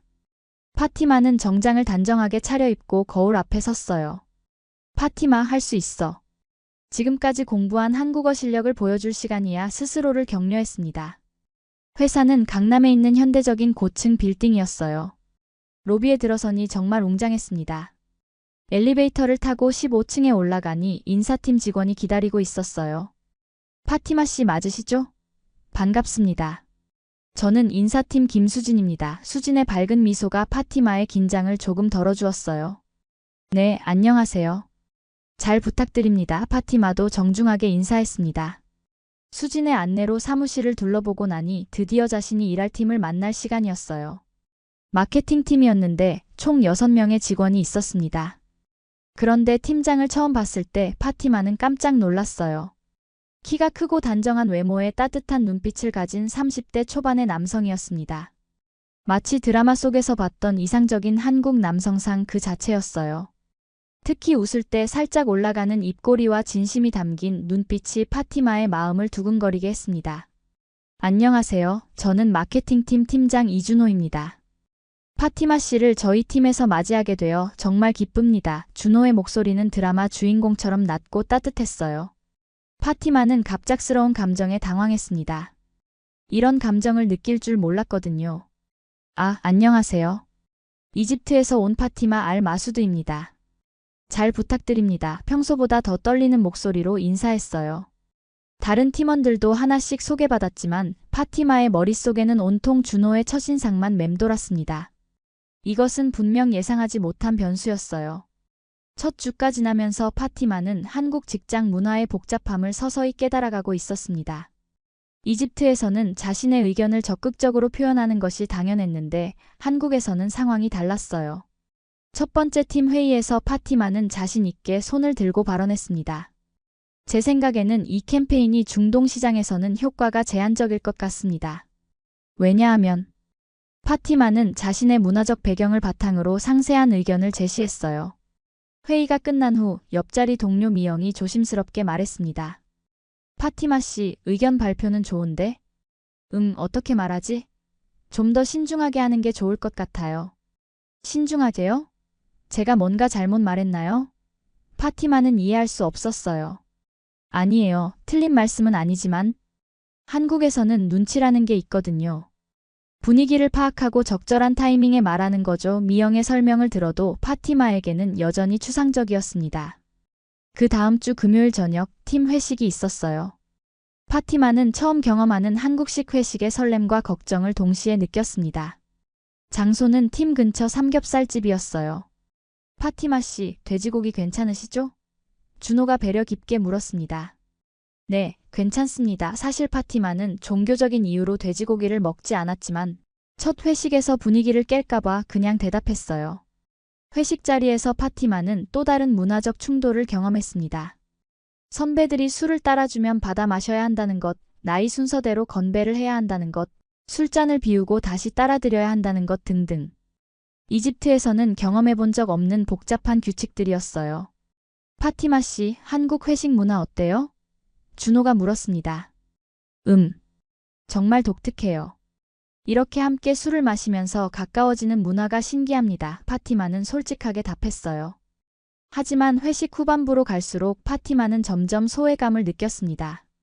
동료들이 한국 연예인이나 드라마, 최근 이슈들에 대해 이야기할 때 끼어들기 어려웠거든요. 또한 술에 취한 선배가 외국인이라 힘들지? 같은 말을 할 때마다 상처받았어요. 월요일 오전 출근길에서 미영을 만난 파티마는 용기를 내어 물어봤습니다. 미영 씨, 제가 회식 때 이상하게 행동한 건 아니죠? 아니에요. 괜찮았어요. 다만 미영이 망설이더니 조심스럽게 말했어요. 한국에서는 밥 먹었어? 그냥 인사말이에요. 실제로 밥을 먹었는지 궁금해서 묻는 게 아니라요. 파티마는 깜짝 놀랐어요. 지난주에 동료들이 밥 먹었어? 라고 물을 때마다 네 먹었어요. 또는 아직 안 먹었어요 라고 진지하게 대답했거든요. 그럼 뭐라고 대답해야 해요? 그냥 네, 안녕하세요 정도면 돼요. 아니면 네, 먹었어요. 미영 씨는요? 이렇게 되물어봐도 좋고요. 이런 작은 오해들이 쌓이면서 파티마는 점점 한국 직장 생활에 어려움을 느끼기 시작했어요. 특히 이메일을 쓸 때도 마찬가지였습니다. 이집트에서는 직접적이고 명확한 표현이 선호되는데 한국에서는 완곡하고 정중한 표현을 사용해야 했거든요. 어느 날 파티마가 보낸 이메일 때문에 작은 소동이 벌어졌어요. 이 자료는 부정확합니다. 수정이 필요합니다. 라고 직설적으로 쓴 메일이 다른 부서 직원에게 무례하게 받아들여진 거죠. 준호가 파티마를 조용히 불러서 말했습니다. 파티마 씨, 업무 열정은 정말 좋습니다. 다만 한국에서는 표현 방식이 조금 다를 수 있어요. 검토 부탁드립니다. 이런 식으로 완곡하게 표현하는 게 좋겠어요. 파티마는 좌절감을 느꼈어요. 자신이 정직하고 효율적이라고 생각했던 소통 방식이 한국에서는 무례하게 받아들여지다니. 점심시간에 혼자 앉아있는 파티마를 보며 동료들은 수근거렸습니다. 외국인이라 어려울 텐데. 아직 적응 못한 것 같아. 좀 더 시간이 필요할 것 같아. 이런 말들이 파티마의 귀에 들렸어요. 자신이 팀에 부담이 되고 있다는 생각에 마음이 무거워졌습니다.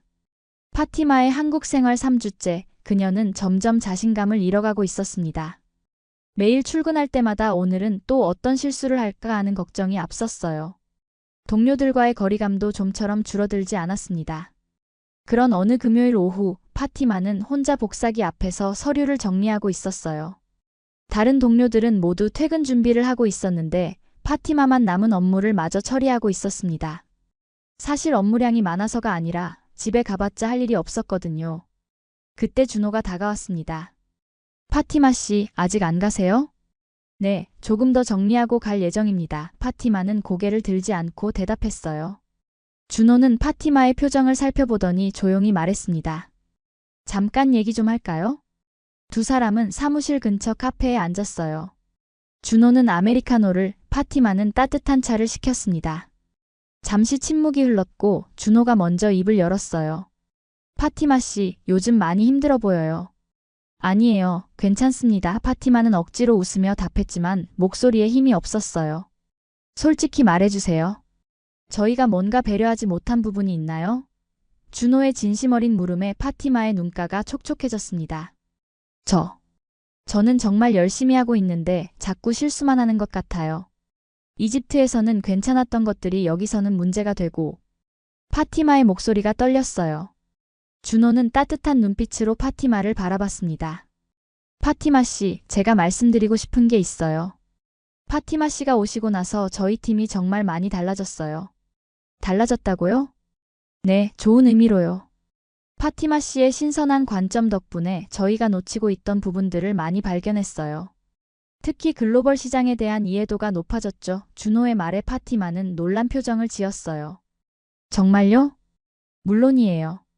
사실 저희도 파티마 씨에게 한국 문화를 제대로 설명해 드리지 못한 것 같아서 미안했어요. 한국 사람들은 표현이 서툴러서. 준호가 쑥스럽게 웃었습니다. 그 순간 파티마는 깨달았어요. 자신만 어려워하고 있다고 생각했는데 동료들도 외국인인 자신을 어떻게 대해야 할지 고민하고 있었던 거죠. 준호 씨, 저 한 가지 궁금한 게 있어요. 한국 사람들은 왜 이렇게 말을 돌려서 해요? 직설적으로 말하면 안 되나요?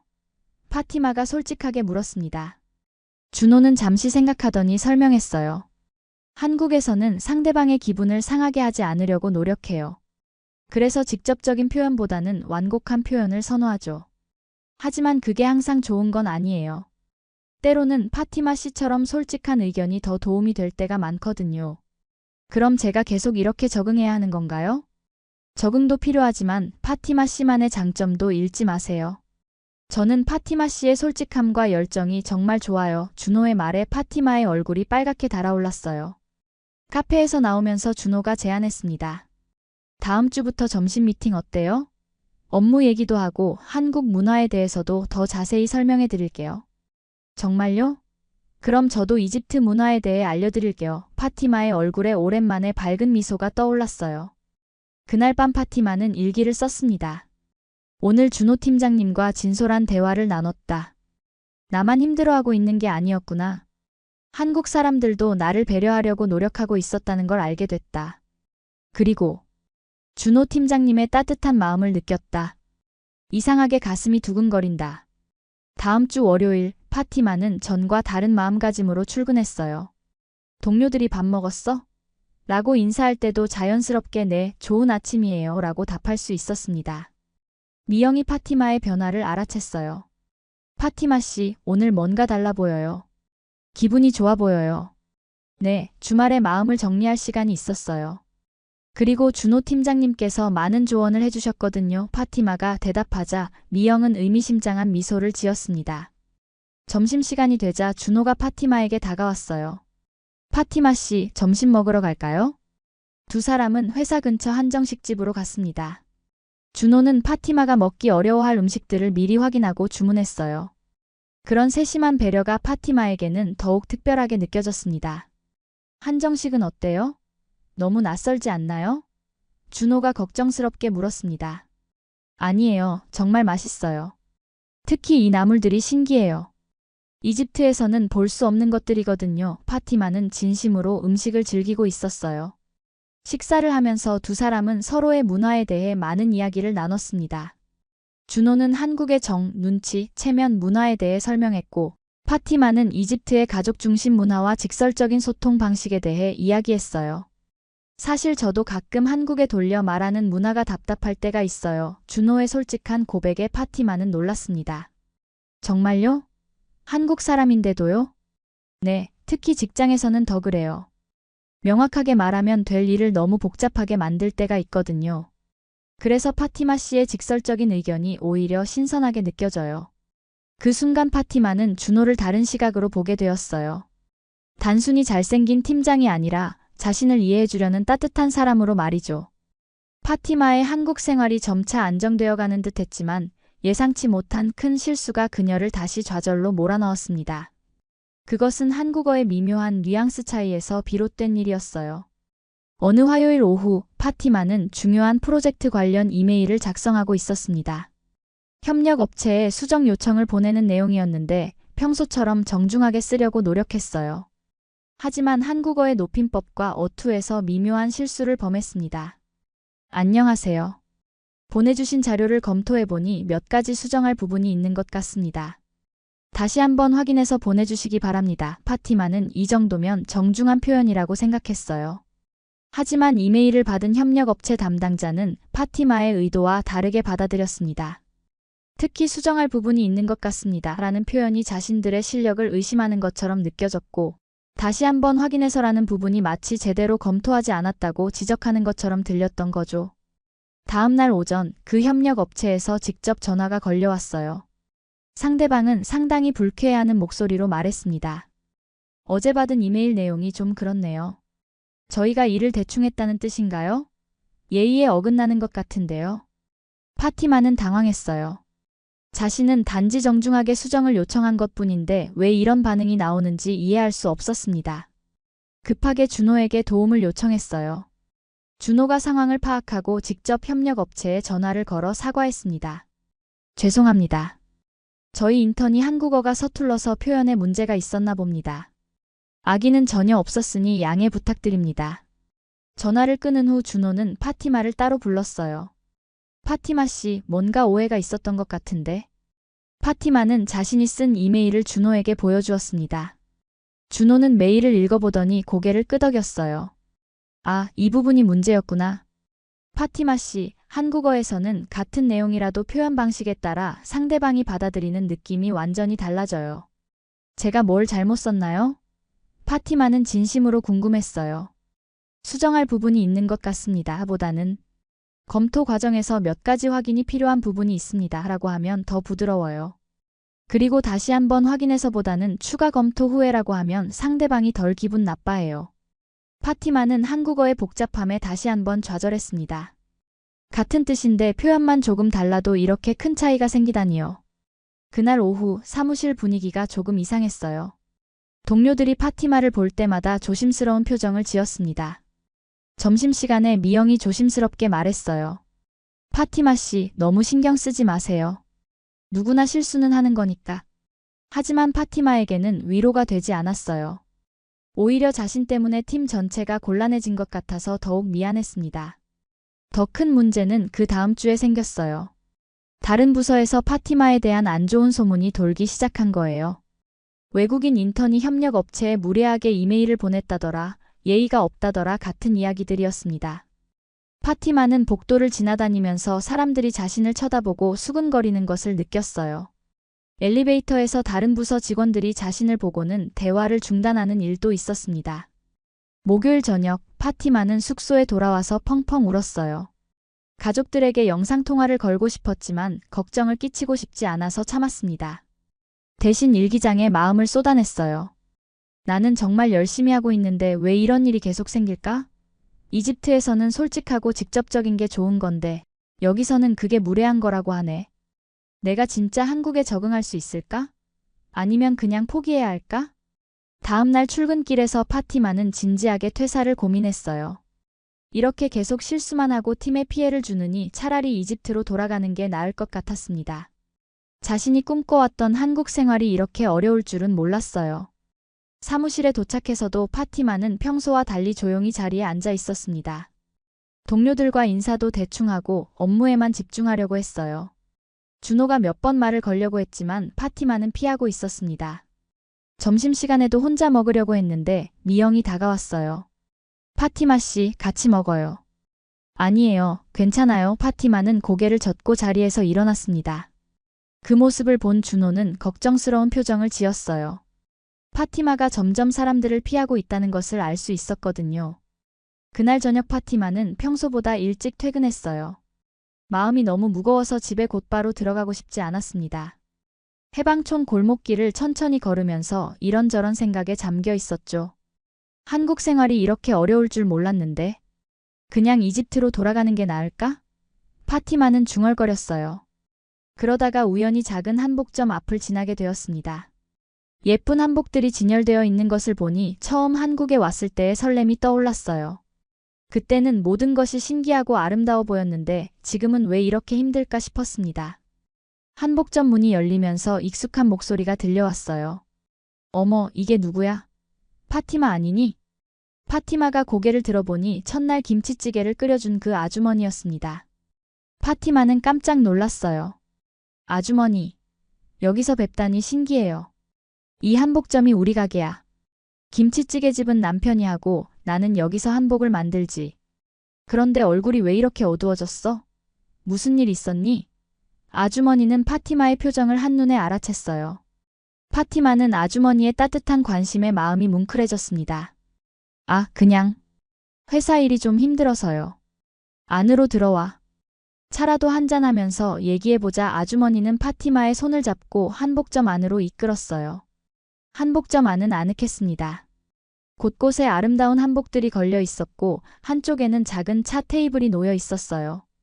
아주머니는 따뜻한 유자차를 끓여주었습니다. 자, 이제 무슨 일인지 말해보렴. 아주머니의 다정한 목소리에 파티마는 그동안 쌓였던 스트레스를 털어놓기 시작했어요. 이메일 실수 이야기, 동료들과의 문화적 차이, 자신이 팀에 부담이 되고 있다는 생각까지. 파티마는 눈물을 흘리며 모든 것을 말했습니다. 아주머니는 조용히 파티마의 이야기를 들어주었어요. 그리고 파티마가 다 말하고 나자 천천히 입을 열었습니다.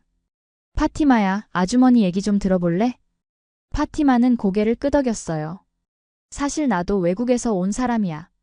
일본에서 태어났는데 어릴 때 한국으로 왔거든. 아주머니의 고백에 파티마는 놀랐습니다. 정말요? 응, 제1교포 2세야. 부모님이 일제강점기 때 일본으로 건너가셨고 나는 일본에서 태어났지. 그런데 20살 때 한국으로 왔어. 그때도 지금처럼 한국어를 완전히 못했거든. 파티마는 아주머니를 다른 눈으로 바라봤어요. 그동안 완전한 한국 사람이라고 생각했는데 자신과 비슷한 경험을 한 분이었던 거죠. 처음에는 정말 힘들었어. 일본에서 자란 내가 한국 사람들한테는 일본 사람 같고 일본 사람들한테는 한국 사람 같고 어디에도 속하지 못하는 기분이었지. 아주머니의 목소리에 옛 기억이 묻어 있었어요. 그럼 어떻게 극복하셨어요? 처음에는 내 자존심 때문에 고생했어. 내가 왜 이래야 하지? 내 방식이 틀린 건 아닌데 이런 생각만 했거든. 그런데 어느 날 깨달았어. 자존심을 조금 내려놓으니까 사람들 마음이 보이기 시작하더라고. 아주머니는 유자차를 한 모금 마시고 계속 말했어요. 한국 사람들도 처음에는 나를 어떻게 대해야 할지 몰라서 어색해했어. 그런데 내가 먼저 다가가고 실수해도 웃으면서 아직 서툴러서 미안해요 라고 하니까 오히려 더 따뜻하게 대해주더라고. 파티마는 아주머니의 말을 곰곰 생각해봤어요. 자신도 모르게 자존심 때문에 벽을 쌓고 있었던 건 아닐까요? 그리고 말이야, 완벽하게 한국 사람처럼 되려고 하지 마. 파티마만의 색깔을 잃으면 안 돼. 나도 지금까지 일본에서 배운 것들을 많이 활용하고 있어. 한복을 만들 때도 일본 재봉 기술을 접목하거든. 아주머니 말씀을 들으니 마음이 좀 편해져요. 그리고 한 가지 더. 사람은 마음이야. 진심은 언어를 넘어서 전해져. 파티마가 진심으로 노력하고 있다는 걸 주변 사람들도 다 알고 있을 거야. 아주머니는 파티마의 손을 꼭 잡았어요. 힘들 때는 언제든 여기로 와. 아주머니가 맛있는 거 해줄게. 그리고 기억해, 넌 혼자가 아니야. 파티마는 눈물이 났어요. 하지만 이번에는 슬픈 눈물이 아니라 고마운 눈물이었습니다. 한복점을 나오면서 파티마는 아주머니가 준 작은 한복 브로치를 가슴에 달았어요. 힘들 때마다 이걸 보고 아주머니 말씀을 떠올려라고 하신 말씀이 기억났습니다. 그날 밤 파티마는 오랜만에 편안한 마음으로 잠들 수 있었어요. 내일부터는 다시 힘내서 노력해보자는 생각이 들었습니다. 다음 날 금요일, 파티마는 평소보다 30분 일찍 출근했어요. 어젯밤 아주머니와의 대화를 통해 마음을 정리한 후 해야 할 일이 있다고 생각했거든요. 먼저 협력업체에 보낼 정중한 사과 메일을 작성했습니다. 준호에게 검토를 부탁한 후 발송했어요. 그리고 가장 중요한 일이 남아 있었습니다. 준호에게 감사 인사를 전하는 것이었죠. 점심시간이 되자 파티마는 준호에게 다가갔어요. 팀장님, 잠깐 시간 있으시면 드릴 말씀이 있어요. 네, 물론이죠. 준호는 따뜻하게 대답했습니다.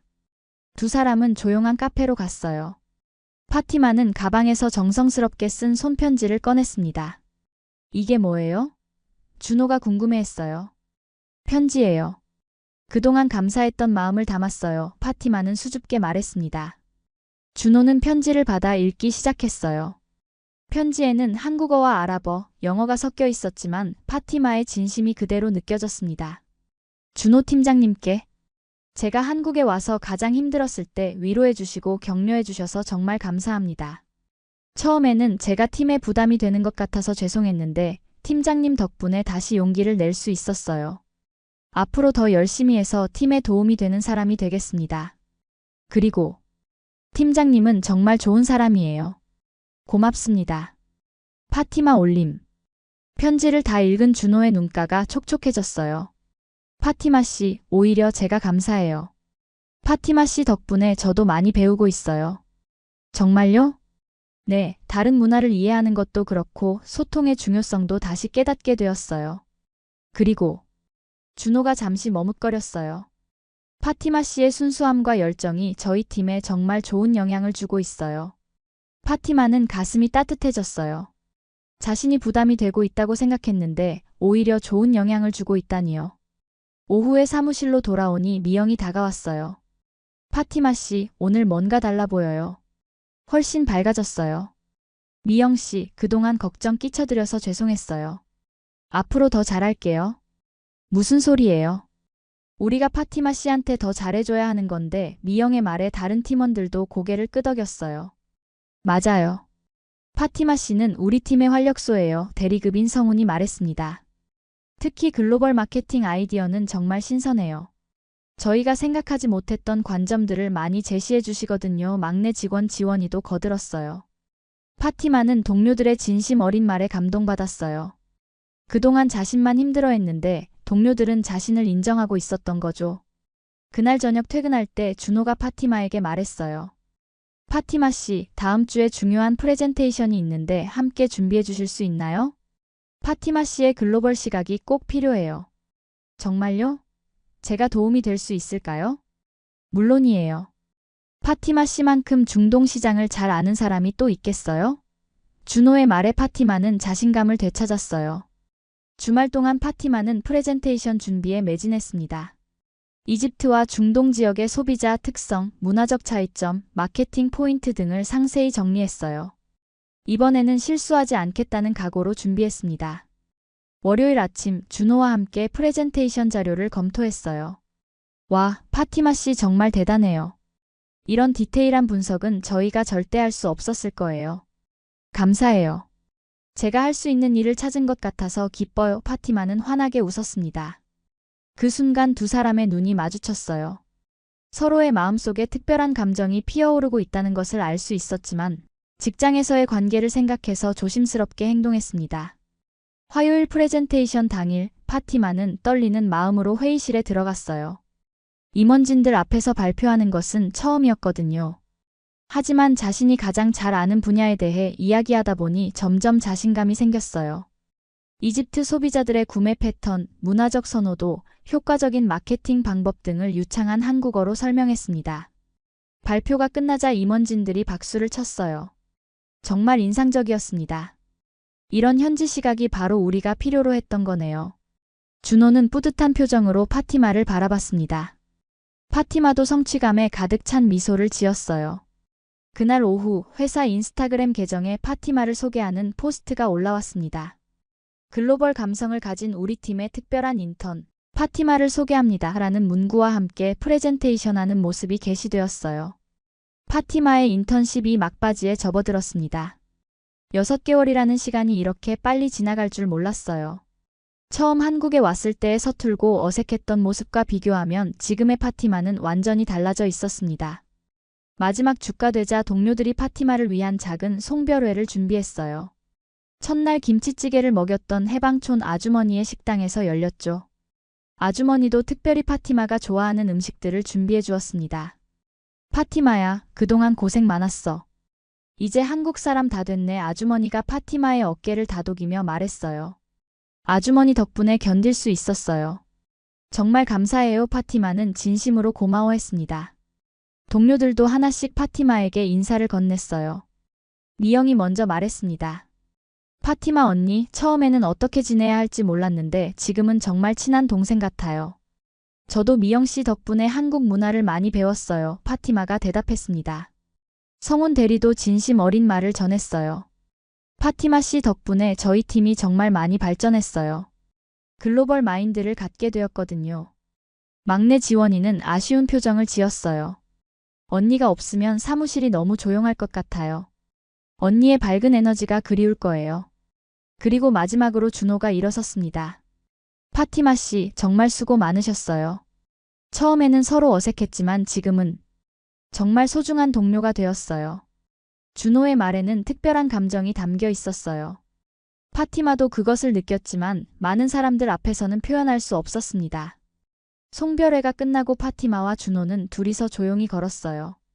한강공원까지 가서 벤치에 앉았습니다. 파티마 씨, 이집트로 돌아가면 뭘 할 계획이에요? 준호가 물었습니다. 사실 하고 싶은 일이 있어요. 유튜브를 시작해서 이집트 사람들에게 한국을 소개하고 싶어요. 파티마는 그동안 품고 있던 꿈을 털어놓았습니다. 정말 좋은 아이디어네요. 파티마 씨만큼 한국을 잘 이해하는 외국인도 드물 거예요. 팀장님 덕분에 가능한 일이에요. 처음에 포기하려고 했을 때 붙잡아 주셨잖아요. 파티마가 고마운 마음을 전했습니다. 준호는 잠시 망설이다가 말했어요. 파티마 씨, 사실 제가 고백할 게 있어요. 파티마의 심장이 빨리 뛰기 시작했어요. 처음에 파티마 씨를 봤을 때부터 특별한 감정을 느꼈어요. 하지만 직장에서의 관계 때문에 표현할 수 없었죠. 저도요. 파티마는 작은 목소리로 대답했습니다. 저도 팀장님께 특별한 감정을 느꼈어요. 하지만 인턴이라는 위치 때문에 말할 수 없었어요. 두 사람은 서로를 바라보며 미소를 지었어요. 비록 지금은 헤어져야 하지만 서로의 마음을 확인한 것만으로도 충분했습니다. 언젠가 다시 만날 수 있겠죠? 준호가 물었습니다. 꼭 그럴 거예요. 그때까지 서로 열심히 살아요. 파티마가 대답했습니다. 다음 날 파티마는 인천공항에서 이집트로 향하는 비행기에 몸을 맡겼어요. 창밖으로 보이는 서울의 야경을 바라보며 지난 6개월을 되돌아봤습니다. 힘들었지만 정말 값진 시간이었어요. 이집트 카이로에 도착한 파티마를 가족들이 환영했습니다. 딸아, 많이 달라졌구나. 더 성숙해 보여. 어머니가 파티마를 꼭 안으며 말했습니다. 파티마는 곧바로 유튜브 채널을 개설했어요. 채널명은 파티마의 한국 이야기였습니다. 첫 번째 영상은 자신의 한국 생활 경험담이었어요. 안녕하세요, 여러분. 저는 6개월 동안 한국에서 인턴으로 일했던 파티마입니다. 오늘부터 여러분께 한국의 아름다운 문화와 따뜻한 사람들에 대해 이야기해 드리려고 해요. 파티마의 진솔한 경험담과 유창한 아랍어 설명은 이집트 시청자들에게 큰 호응을 얻었어요. 특히 한국 직장 문화, 한국 음식, 한국어 학습법에 대한 영상들이 인기를 끌었습니다. 몇 달 후 파티마의 채널은 구독자 10만 명을 돌파했어요. 이집트뿐만 아니라 다른 아랍 국가 시청자들도 많이 찾아왔습니다. 한국 화장품 회사들에서도 파티마에게 협업을 제안하기 시작했어요. 어느 날 파티마는 특별한 영상을 제작했습니다. 어머니와 함께 한국 화장품을 사용해보는 콘텐츠였어요. 어머니, 이 크림은 한국에서 정말 인기가 많아요. 한번 발라보세요. 파티마가 어머니에게 권했습니다. 오, 정말 부드럽구나.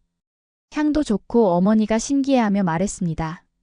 한국 사람들은 피부 관리를 정말 중요하게 생각해요. 그래서 화장품 기술이 많이 발달했거든요. 파티마가 설명했습니다. 이 영상은 100만 뷰를 넘기며 파티마의 대표작이 되었어요. 댓글에는 파티마 덕분에 한국에 관심이 생겼어요. 한국 여행 가고 싶어졌어요. 같은 반응들이 쏟아졌습니다. 1년 후 파티마는 이집트 최고의 한류 인플루언서가 되어 있었어요. 한국관광공사에서 홍보대사 제의도 받았습니다. 그리고 무엇보다 기뻤던 것은 준호와의 연락이 계속 이어지고 있다는 점이었어요.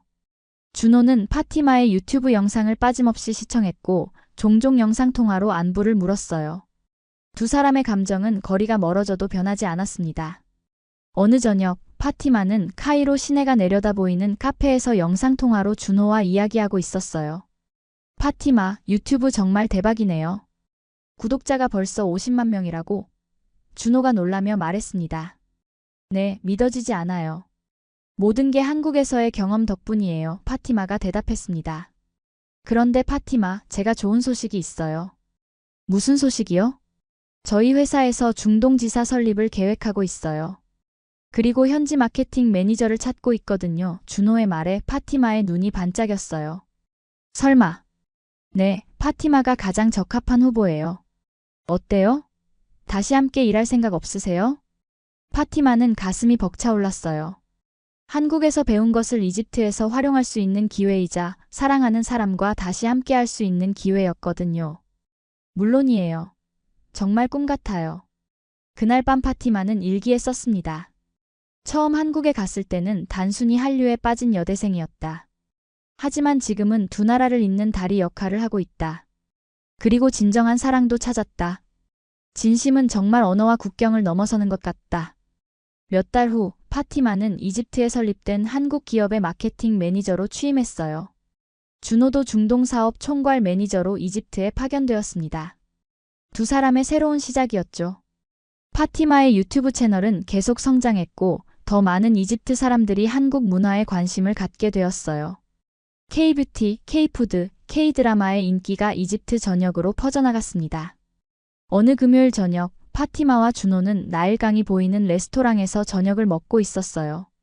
서로의 문화를 이해하고 존중하는 두 사람의 관계는 더욱 깊어졌습니다. 파티마, 당신 덕분에 저도 이집트 문화를 많이 배우고 있어요. 준호가 말했습니다. 저도요. 서로 다른 문화에서 자랐지만 마음은 통하는 것 같아요. 파티마가 대답했습니다. 그래요. 진심은 정말 언어를 넘어서는 것 같아요.